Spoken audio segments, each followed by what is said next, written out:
Hello, dear students, welcome back. In this video lecture, we will talk about structure of enzyme. And this topic is from your first year biology, chapter number 2, enzymes, synth text board. Let's start. As we have discussed that enzymes are three-dimensional globular proteins. Enzyme के तीन dimensions होते हैं और ये एक globular protein है, rounded in shape है. Every enzyme specifically reacts with special substance called substrate.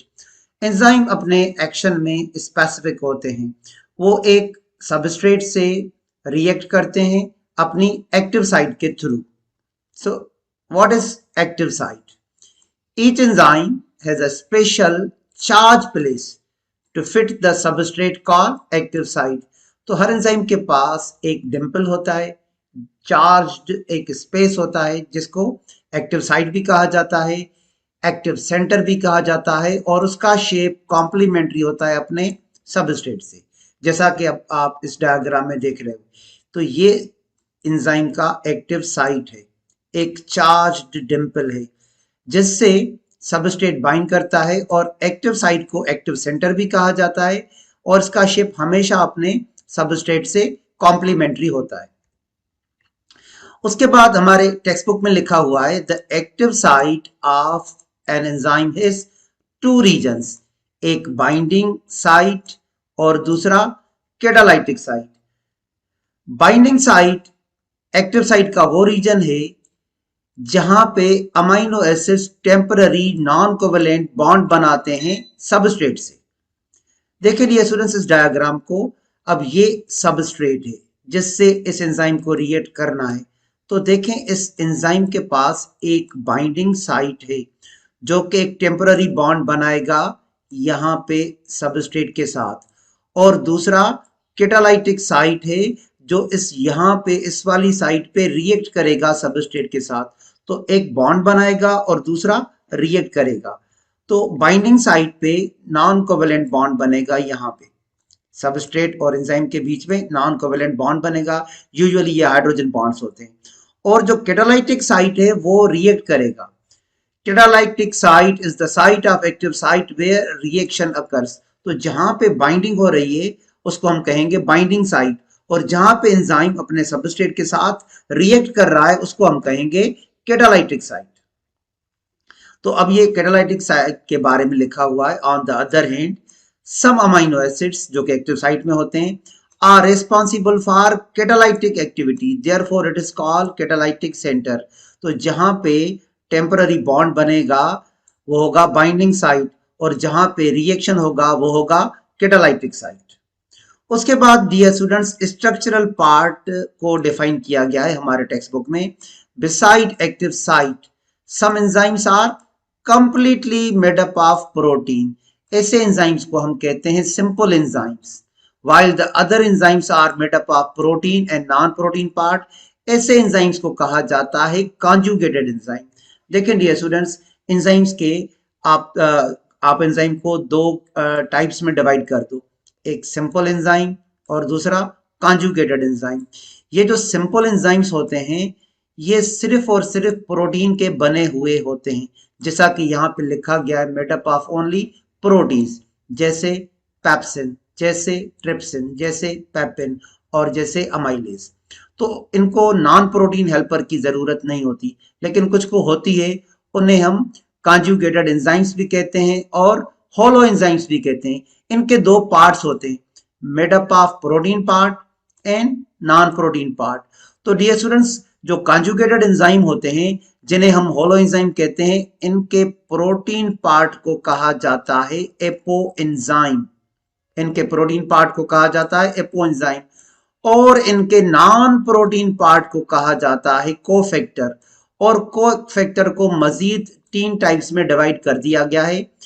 इसका पहला टाइप यहाँ पे लिखा गया है कोएंजाइम, जिसे मैं मार्क कर रहा हूं. दूसरा मेटल एक्टिवेटर्स और डियर स्टूडेंट्स तीसरा प्रोस्थेटिक ग्रुप. तो होलो एंजाइम का जो नॉन प्रोटीन पार्ट होता है उसे कोफैक्टर कहते हैं.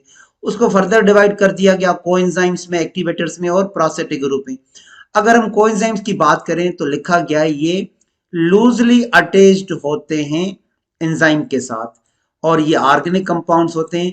लूजली इस वजह से लिखा गया है कि ये टेम्पररी बॉन्ड बनाते हैं, hydrogen bond, non covalent bond. तो थोड़ी देर के लिए ये अटैच होते हैं, फिर एंजाइम से अपने एपो एंजाइम से अलग हो जाते हैं। तो जो कोएंजाइम्स के यहाँ पे आपको एग्जांपल्स मिलेंगे वो vitamins, adenosine monophosphate, adenosine diphosphate, nicotinamide adenine dinucleotide, NADP, flavin mononucleotide and flavin adenine dinucleotide, all are the examples of coenzyme। और उसके बाद दूसरा लिखा गया है मेटल एक्टिवेटर्स। डीएसओ ये भी लूजली अटैच होते हैं, it means they form temporary hydrogen bond. ये इनऑर्गेनिक मेटेलिक आयंस होते हैं, जैसे फीरस, आयरन, जैसे मैग्नीशियम और जैसे जिंक। और आगे लिखा गया प्रोस्थेटिक ग्रुप, ये टाइटली अटैच्ड होते हैं एपोएंजाइम के साथ। टाइटली इस वजह से कि ये कोवेलेंट बॉन्ड बनाते हैं, जो कि एक स्ट्रॉन्ग बॉन्ड होता है। मेनली ये जो होते हैं वो ऑर्गेनिक होते हैं, और may be inorganic part, sometime ये इनऑर्गेनिक भी हो सकते हैं, मगर मेनली ये ऑर्गेनिक होते हैं। के not be easily separated because they form a strong covalent bond. तो कॉन्जुगेटेड एंजाइम्स के दो पार्ट हो गए, होलो एंजाइम के दो पार्ट हो गए, एक प्रोटीन पार्ट जिसे आप एपोएंजाइम कहोगे, और दूसरा नॉन प्रोटीन पार्ट आप जिसे कोफैक्टर कहोगे। इसको फर्दर डिवाइड कर दिया गया कोएंजाइम्स में, एक्टिवेटर्स में और प्रोस्थेटिक ग्रुप में। और लास्ट में ये स्टूडेंट डियर स्टूडेंट्स ये लिखा गया है the conjugated enzyme without cofactor are called apoenzyme. जब आप होलो एंजाइम से कोफैक्टर अलग कर दोगे तो आप उसको क्या कहोगे? Apoenzyme. It does not work separately, क्योंकि वो अपने कोफैक्टर के बगैर काम नहीं कर सकता। Inactivated enzyme consist of polypeptide chain, cofactor, and it is collectively called holoenzyme. तो होलो एंजाइम के दो पार्ट हो जाएंगे। देखें, ये जो पहला एंजाइम यहाँ पे आपको नजर आ रहा है ये एपो एंजाइम है, ये प्रोटीन पोर्शन है और इनएक्टिव एंजाइम है। इससे एक नॉन प्रोटीन हेल्पर की जरूरत है, और इसका जो नॉन प्रोटीन हेल्पर है जो कोफैक्टर होता है। यहाँ पे ये कोएंजाइम भी हो सकता है, प्रोस्थेटिक ग्रुप भी हो सकता है, कोई एक्टिवेटर भी हो सकता है। अगर हम इस कोएंजाइम को यहाँ पे एक्टिव साइट पे जोड़ दें तो ये एंजाइम एक्टिव हो जाएगा। अब हम इसको कहेंगे holoenzyme. Holoenzyme is active. तो यहाँ पे देखें ये एपो एंजाइम है जिसको मैं ए से मार्क कर रहा हूँ, ये उसका कोफैक्टर है जिसे मैं सी से मार्क कर रहा हूँ। तो देखें अब ये अपने इसका एक्टिव साइट अपने सबस्ट्रेट से कॉम्प्लीमेंट्री हो गया। तो अक्सर ये स्टूडेंट क्वेश्चन भी पूछते हैं कि कोफैक्टर क्यों जुड़ जाता है एक्टिव साइट से, what is the need of cofactor. जब एपो एंजाइम के एक्टिव साइट से कोफैक्टर जुड़ जाता है तो फिर वो होलो एंजाइम बन जाता है, एक एक्टिव एंजाइम बन जाता है, और उसके बाद एक्टिव साइट का शेप कॉम्प्लीमेंट्री हो जाता है अपने सबस्ट्रेट के साथ। तो dear students, that's all about the structure of an enzyme. Thank you dear students.